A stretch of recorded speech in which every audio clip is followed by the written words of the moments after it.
Coronations are a declaration of our hopes for the future. And I know she's up there, fondly keeping an eye on us.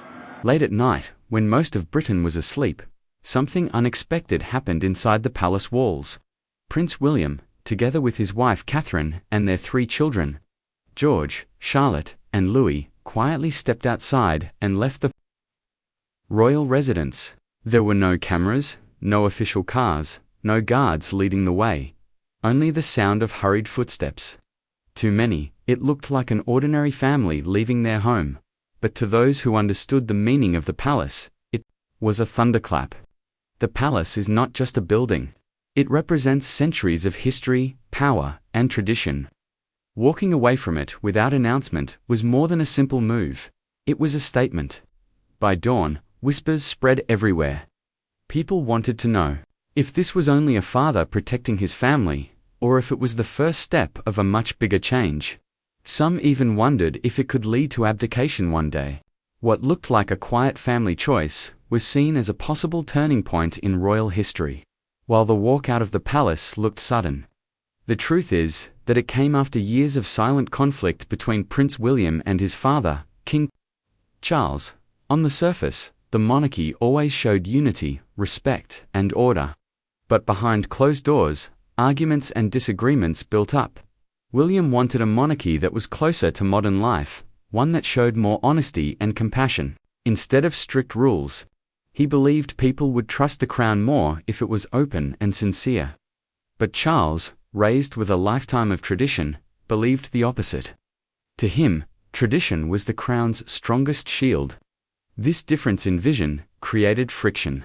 Between father and son, Charles leaned more and more on Queen Camilla's advice, while William felt ignored and sidelined. For William, who still carried the memory of his mother Diana, this was not only frustrating but also deeply painful. His ideas were dismissed, his role minimized, and his voice weakened. Over time, the pressure became too heavy. What finally appeared as a sudden departure was actually the result of years of struggle and disappointment. For William, the palace was filled with memories of his late mother, Diana.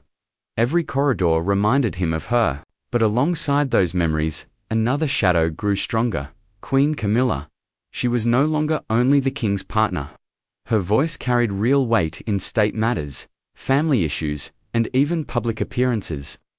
William noticed that Camilla's family, especially her grandchildren, were slowly becoming part of royal events. For outsiders, this may have seemed harmless, but to William, it felt like history was being rewritten. His mother, Diana, had suffered in the shadow of Camilla, and now it felt like his wife and children were at risk of being pushed aside to Catherine. Always calm and graceful, tried to stay strong, but even she noticed the subtle competition.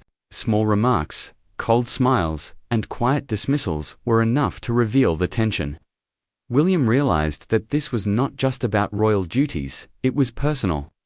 The idea that Camilla could influence both the crown and his children's future was something he could not accept. For him, leaving the palace was also about stepping out of Camilla's shadow, protecting his family from the same pain his mother had endured. Royal dinners are always carefully planned. Every seat, every word, every gesture is chosen to show unity. But at one of these dinners, a single comment broke the illusion. With a casual tone, Camilla made a remark that seemed to dismiss Diana's memory, treating her not as a lasting figure in people's hearts, but as a faded part of history. For most, it may have sounded like a small joke, but for William, it was like a knife to the heart. He looked at his children, who had heard the words, and he saw the confusion and pain on their faces. Catherine also felt the sting, knowing how hard she had worked to honor Diana's legacy. William waited for his father to defend his mother's name, but Charles stayed silent. That silence hurt even more than Camilla's words. At that moment, William understood that things would not change inside those palace walls. He stood up, his chair scraping the floor, and left the room. What seemed like a simple walkout was actually the final straw. From that moment, his decision to take his family out of the palace was set in stone. Although the decision seemed sudden, William had been preparing for a long time. Quietly, Away from curious eyes, he had planned everything. He found a new home connected to Diana's past, a place where his children could grow up in peace. He imagined them running through gardens without the constant pressure of cameras. He pictured Catherine finally breathing freely, away from comparisons and quiet rivalries. Security was arranged secretly. Trusted staff members were told only small pieces of information, never enough to see the full plan.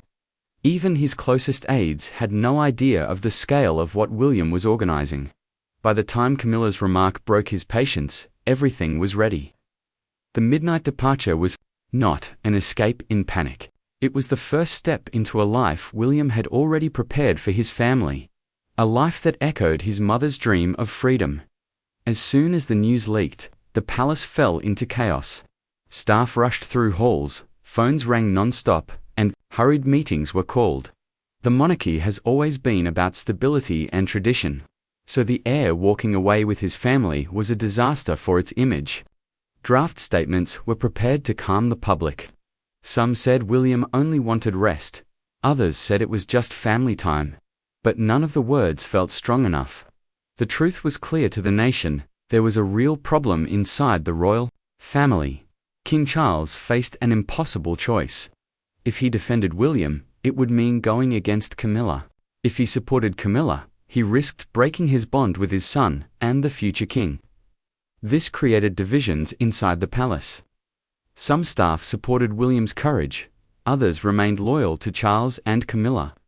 Outside, the press ran wild, and the people were left wondering if the monarchy itself was breaking up. At the heart of William's decision were not titles or crowns, but his children.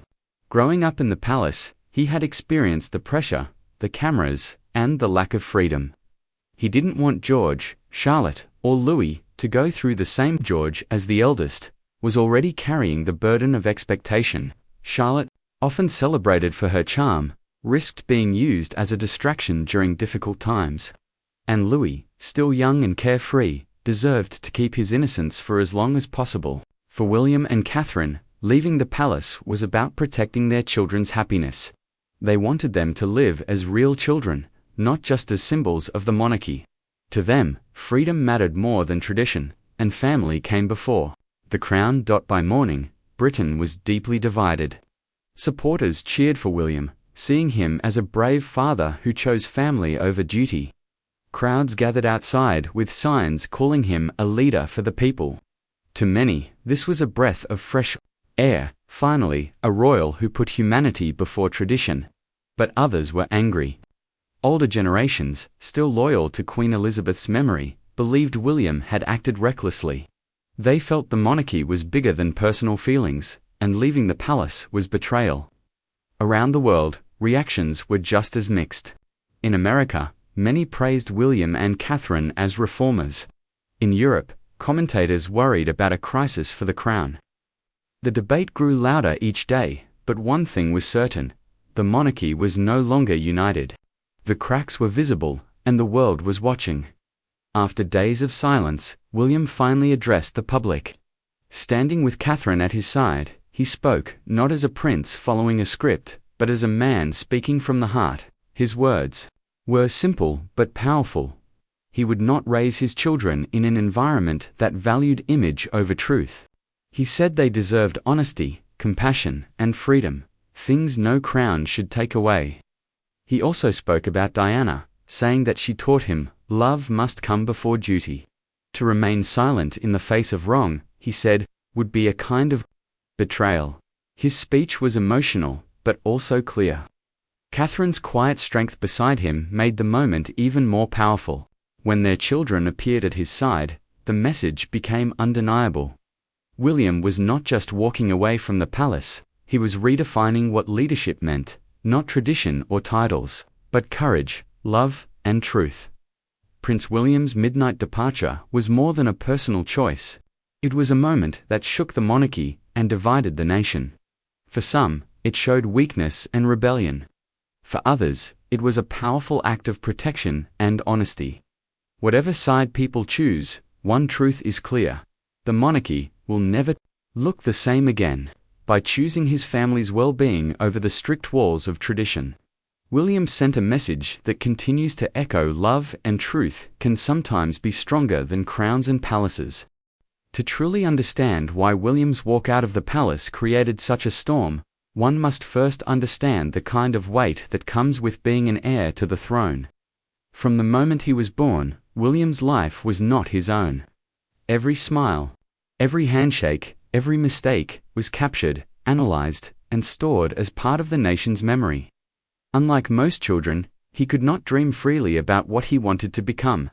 His path had already been chosen for him. For years, he carried that responsibility with grace, showing respect for tradition and loyalty to the crown.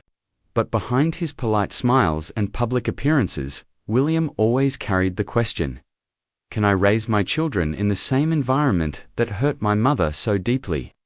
That question became louder with each passing year. For William, duty was important, but it was never meant to come before love and truth. Walking away was not about rejecting the crown. It was about refusing to let his children live under the same heavy shadow that had marked his own childhood. Throughout this entire journey, Catherine, Princess of Wales, stood firmly beside William. Known for her calm nature and graceful presence, Catherine has often been described as the steady hand of the family. But her strength is far deeper than appearances.